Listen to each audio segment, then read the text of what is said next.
नारायण राणे, शरद पवार साहेब आगलावे आहेत का नाही हे महाराष्ट्राला माहिती आहे. पण ज्या वेळेला छत्रपती शिवाजी महाराजाचा पुतळा पडला तर फक्त तो पुतळा नाही तर महाराष्ट्राचा स्वाभिमान पडला आणि आग लागली. शरद पवार साहेबांच्या मनामध्ये आग लागली.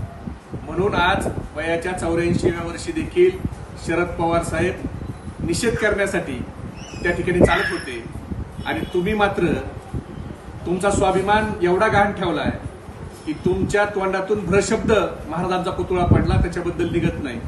आणि तुम्ही शरद पवार साहेबांना आग लावे म्हणणं, शेवटी देवेंद्र फडणवीसांची स्क्रिप्ट किती वाचायची याला काही मर्यादा आहे. जसा तुमचा स्वाभिमान तुम्ही देवेंद्र फडणवीसच्या पायावर गहाण ठेवलाय तसा दिल्लीच्या पायावर शरद पवार साहेबांचा स्वाभिमान गहाण नाही. छत्रपती शिवाजी महाराज हे महाराष्ट्राचं आराध्य दैवत आहे आणि ज्या वेळेला महाराजांचा विषय येतो त्यावेळेला शाहू महाराज असतील, पवार साहेब असतील, ते या वयात देखील त्यांच्या मनात लागलेली आग ही महाराष्ट्राने बघितली. त्याच्यामुळे तुमच्यासारख्या लोकांच्या त्या ठिकाणी बोलण्याला कुणी किंमत देत नाही.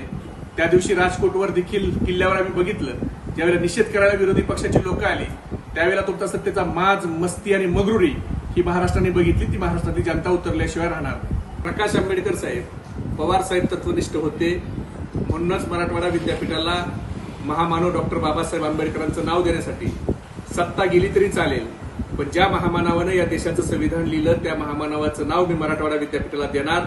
म्हणून पवार साहेबांनी महामानव डॉक्टर बाबासाहेब आंबेडकरांचं नाव हे मराठवाडा विद्यापीठाला दिलं. पवार साहेब तत्वनिष्ठ होते म्हणूनच सामाजिक न्याय आणि आदिवासी एक खातं असताना त्या एक खात्याचे 2 खाते केले आणि सामाजिक न्याय हे वेगळं खातं करून त्या खात्याला एकूण बजेटच्या 8% निधी हा देण्याचा कायदा आदरणीय पवार साहेबांनी केला. पवार साहेब तत्वनिष्ठ होते म्हणूनच 96च्या दशकात आपल्यासहित 4 त्या ठिकाणी मागासवर्गीय बौद्ध समाजाच्या मोठ्या नेत्यांना ओपनच्या जागेत खासदार पवार साहेबांनी केलं. पवार साहेब हे भागूबाई नाहीत, ते तत्वनिष्ठ आहेत आणि आजही भारतीय जनता पार्टीच्या धोरणाच्या विरोधात ते लढतायत. आजही महामानव डॉक्टर बाबासाहेब आंबेडकरांनी जे संविधान लिहिलं ते संविधान वाचवण्यासाठी अनेक लोकांनी गुडघे टेकले, पण दिल्ली समोर छत्रपती शिवाजीचा महाराजांचा महाराष्ट्र हा झुकू नये म्हणून पवार साहेब प्रयत्न करतायत. पण आंबेडकर साहेब आपला खरं बोलावता तरी कोण आहे हे महाराष्ट्राला माहिती आहे.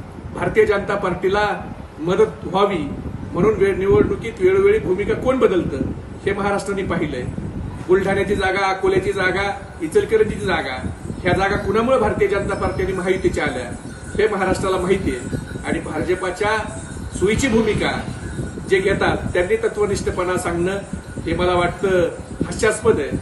महामानव डॉक्टर बाबासाहेब आंबेडकरांचं संविधान वाचवण्यासाठी, शाहू फुले आंबेडकरांचा विचार पुढे घेऊन जाण्यासाठी यशवंतराव चव्हाण साहेबांच्याच तत्वावर शरद पवार साहेब चालतायत हे लहान मुलाला देखील सांगितलं तर त्याला ते देखील याचं उत्तर देऊ शकतं. पण दुर्दैवानं भारतीय जनता पार्टीच्या वजाखाली काही नेते जे दबलेत, जे सेक्युलरपणाचं आव्हान आणतायत त्यांना मात्र पवार साहेबांचा लढाऊपणा आणि त्याग हा दिसणार नाही, हे दुर्दैव आहे.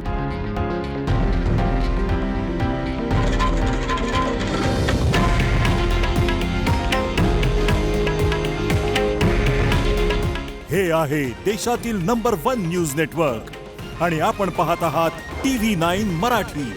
काळजी तुमची, हित महाराष्ट्राचं.